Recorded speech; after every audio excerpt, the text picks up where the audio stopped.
Hi hello सगळ्यांना नमस्कार. तर मी तुमची कुहू. आज मला थोडी सर्दी झाली आहे म्हणून माझी आवाज बदलली आहे. तर आज मम्मा करणार आहे शेवग्याची आमटी. तर सगळ्यात पहिले मम्मीने शेवग्याची शेंगाला कापून कुकरमध्ये टाकलं आणि गॅस चालू केलं आणि उकडलं.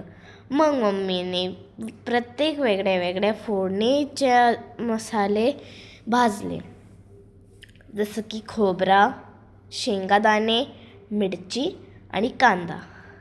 त्याला नीट भाजलं आणि लसूण पण, आणि त्याला नीट भाजलं. जेवर त्याला रंग नाही येत तेवर त्याला भाजायचं. तर मग त्याला काढून घेतलं सगळं. हे बघा, जेवर असं रंग नाही येते तेवर काढायचं नाही. मग शेंगादाणे टाकले.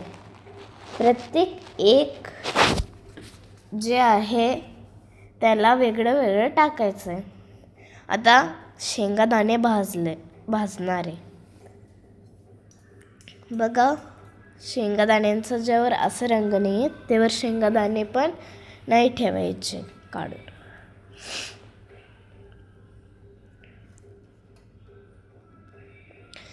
तर मग शेंगादाणे काढून घेतले आणि मिरची आणि कांद्याला सोबत टाकलं आणि मग त्याला पण नीट परतलं. बघा, कांदा. तर मग नंतरून त्याला फोडणी दिले. लसूणला पण भाजलं आणि मग सगळ्यांना मिक्सरच्या जारमध्ये टाकलं. बघा कसं छान रंग आला. आणि हो, कोथिंबीर पण टाका. बघा, मिक्सरला कॅप लावलं आणि मग तेल टाकलं. मग तेल 2 चमचा टाकायचं असतं.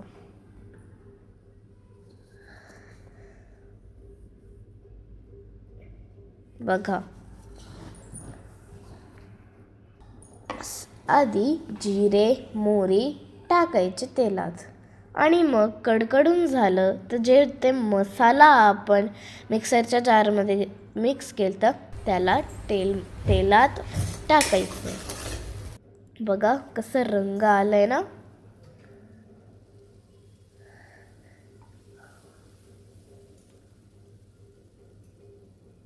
मग हे टाकलं की हळद टाकायची आहे आणि मिक्स करून घ्यायचं आहे.